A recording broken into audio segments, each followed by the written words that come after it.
Kalau kita ingin jadi orang baik, berikan saja kebaikan lebih banyak pada orang lain. Kalau kita ingin dicintai, berikan saja lebih banyak cinta pada orang lain. Jadi hidup itu bukan take and give, tapi give and take. Hidup itu bukan menerima kemudian memberi. Hidup itu sesungguhnya adalah memberi, dan hukum alam sudah meyakinkan kepada kita setiap pemberian itu pasti akan diiringi dengan proses menerima. Jadi aneh sekali kalau kita ingin bahagia, tapi terus menuntut agar orang lain melakukan sesuatu yang membuat kita bahagia. Tapi kita tidak membuat sesuatu bagi orang lain yang membuat orang lain bahagia. Aneh. Itulah yang kebanyakan dilakukan banyak orang yang awam. Saya bicara awam berarti berbicara tentang mereka-mereka yang belum mencapai kesadaran. Karena saat kita mati, kita tidak akan ditanya apa keyakinan kita. Pada saat kita mati, kita pun tidak akan ditanya apa baju agama kita. Pertanyaan kematian adalah satu, berapa banyak orang yang sudah kau bahagiakan dalam hidup? Itu yang disebut dengan amal kebajikan. Karena puncaknya akhlak adalah bagaimana kita memperlakukan orang lain. Itu sebetulnya. A'udzubillahi minasyaitonirrajim. Bismillahirrahmanirrahim.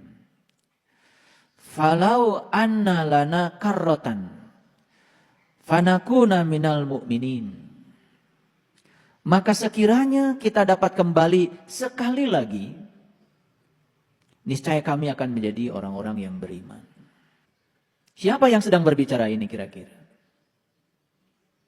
Yang sedang bicara ini adalah orang yang belum mencapai iman.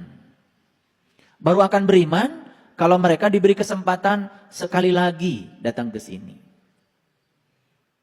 Berarti orang ini sudah tidak punya harta pusaka yang bernama waktu yang saya sampaikan tadi.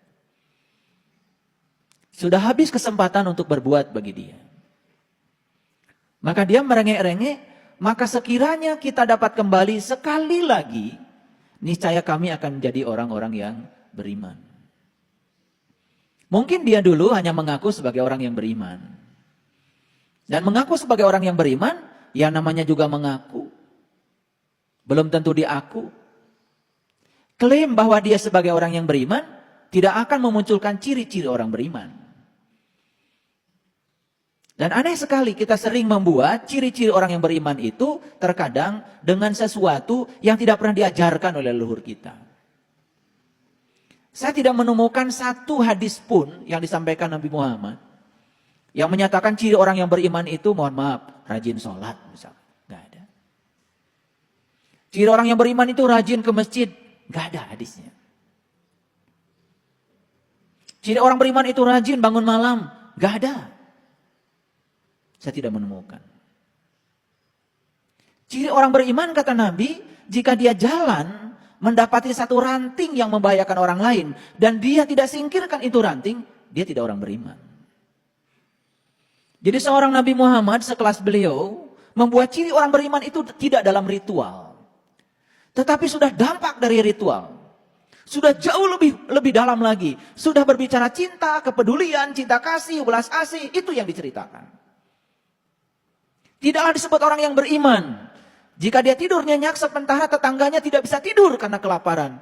Itu iman yang disampaikan leluhur kita. Dan kita menganggap sepele. Ada tetangga kelaparan dan ketika kita pulang dari masjid dan menganggap kita ini sudah beriman karena kita sudah menyembah Tuhan di masjid kita itu. Padahal Tuhan yang nyata tetangga kita tidak kita pedulikan. Yang gaib terus kita sembah, yang nyata tidak kita pedulikan. Wal awal wal akhir wal dhahir wal batin. Dialah yang awal, dialah yang akhir, dia yang dhahir, dia yang batin. Dia yang maha gaib sudah merefleksikan diri menjadi dia yang maha nyata. Tapi kita masih sering terjebak pada yang gaib saja. Nabi Muhammad mendapati cucunya beliau ya menangis ketika sholat. Apa yang dilakukan? Tidak peduli dan membiarkan cucunya menangis? Saya tidak menemukan cerita itu. Justru Nabi Muhammad mempercepat sholatnya agar selesai lebih cepat. Dan segera menggendong cucunya. Ini kesadaran tingkat tinggi.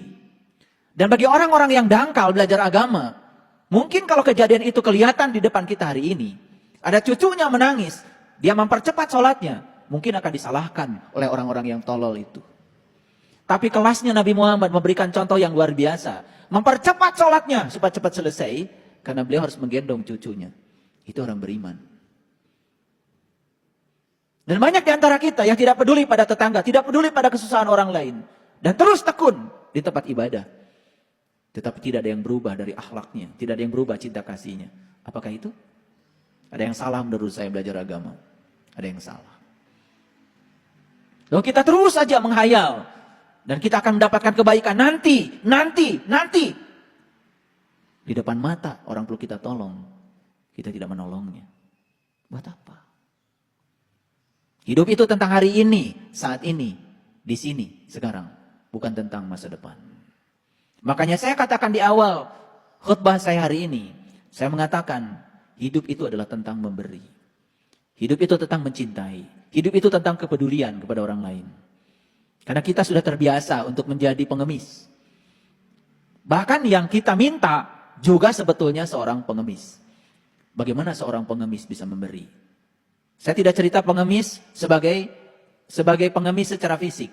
Saya berbicara pengemis sebagai mental. Mungkin saja dia berkelebihan uang.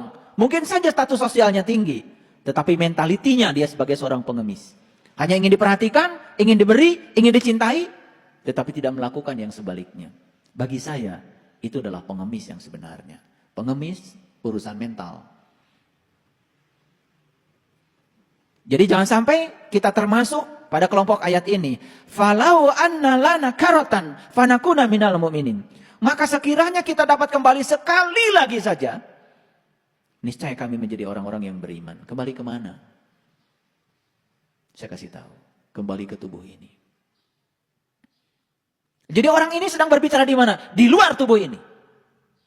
Dia tidak sedang berada di tubuh ini. Sudah keluar dari tubuh ini. Sudah terusir dari tubuh ini. Dan mungkin sedang di tubuh lain. Yang lebih rendah dari tubuh ini. Karena saat diberi tubuh yang sempurna ini untuk memberikan jalan. Agar dia memperjalankan sang penumpang dalam dirinya. Dengan tubuh kendaraan yang hebat ini. Dia tidak melakukannya. Sederhana sekali sebetulnya.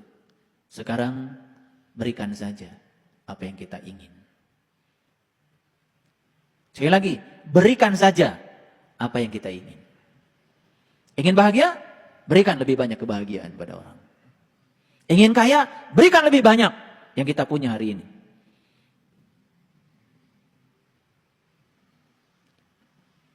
Ini tantangan dari saya. Out of the box. Kita harus keluar dari pemikiran lama yang telah memenjarakan kita. Jalan-jalan lama yang sudah membuat kita terjerembab di jalan itu. Dan kita tidak mengalami kemajuan apapun. Tempuhlah jalan baru yang menakjubkan.